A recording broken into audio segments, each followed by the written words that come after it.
नमस्कार, आदाब fact news में आपका स्वागत है।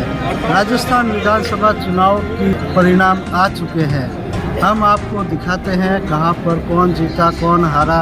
वैसे बहुमत तो सरकार में बीजेपी को मिला है।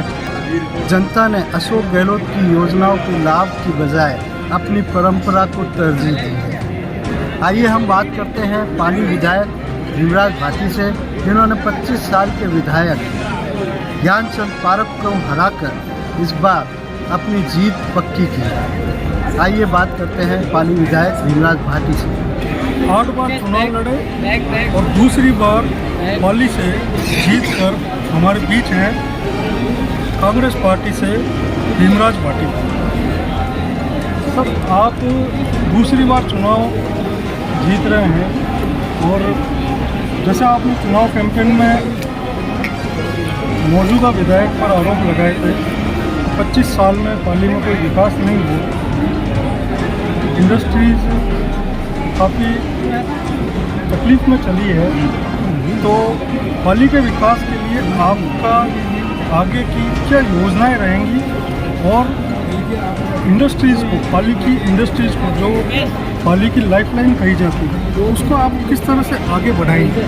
मैं पाली की जो टेक्सटाइल इंडस्ट्री है वो पाली की एक्चुअली लाइफलाइन है। उस टेक्सटाइल इंडस्ट्री के वजह से पाली में चाय की होटल समझिए, कोई रेस्टोरेंट समझिए, कोई खाने का वो स्टॉल समझिए, चाहे भले मेरे खुद की किसान ब्रदर्स हो, वो भी इस इंडस्ट्री के पीछे चल रही है।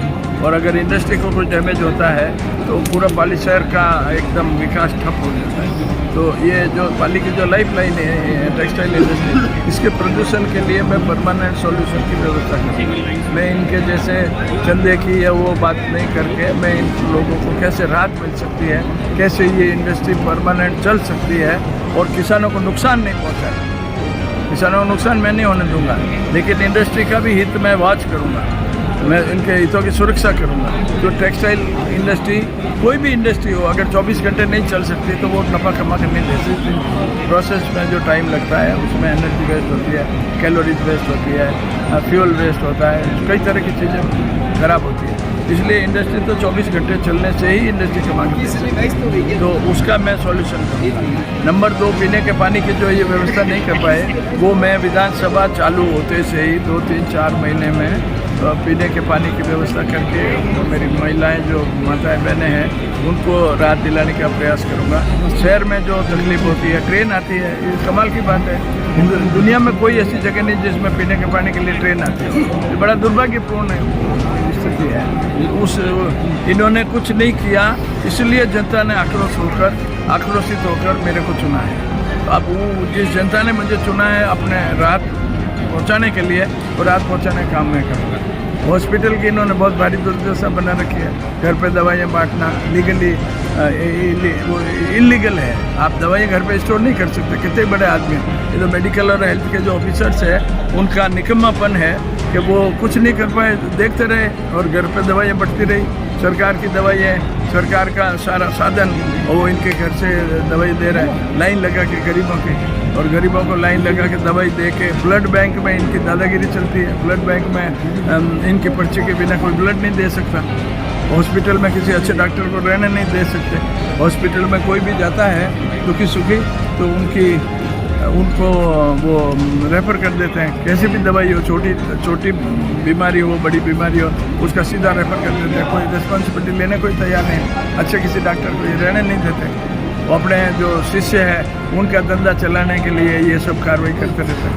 शहर की जो स्थिति है उसमें नगर परिषद और विधायक के बीच में मनमुटाव काफ़ी लंबे समय से चल रहा है, और शहर के जो हालात हो रखे हैं उसमें यहाँ की सड़कें 24 घंटे पेयजल लाइन डाली लेकिन 24 घंटे पानी नहीं मिल रहा है। सीवरेज लाइनें डाली गई लेकिन सीवरेज भी सही तरीके से काम नहीं कर पा रहे हैं। अभी आपके चुनाव कैंपेन में ही सभापति ने और सभापति के पति ने आपको समर्थन दिया है, तो क्या उससे भी कुछ हालात शहर के सुधर पाएंगे?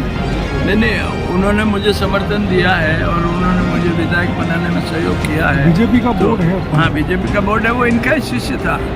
अखिलेश भाटी जो है वो इनका ही शिष्य था, और इन्होंने अपना मोनोपोली कायम रखने के लिए उस आदमी से भी बिगाड़ी। वो 2.5 साल तक बढ़िया था, 2.5 साल तक वो चेयरमैन बढ़िया थी, और फिर जब वो पीने के पानी के लिए पैदल गए मियाँ बीबी, तो ये रूठ गए कि तुम मेरे से सुपरसीड करके क्यों कर रहे हो। तो अब ये कोई तरीका थोड़ी, आपकी पार्टी का ही आदमी था, आपकी पार्टी का, आपने उसको चेयरमैन बनाया था, तो आप उसमें सहयोग करते। वो वाजिब मांग के लिए गया था, कोई गैर वाजिब मांग के लिए तो गया नहीं था। तो इसलिए इनको अब ये भुगतना पड़ा। लोगों को महसूस हुआ कि तो बेचारे पीने के पानी के लिए पैदल गए 400-300 किलोमीटर, 44, 46, 48 डिग्री टेम्परेचर में, उसका इनको खामियाजा भुगतना पड़ा।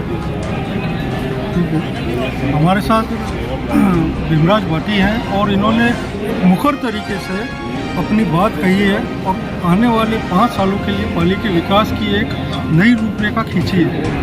और हम उम्मीद करेंगे कि पाली को जो उनके हिसाब से जो 25 साल का दंश झेला है पाली ने, उसमें कुछ आगे जाकर प्रगति मिले।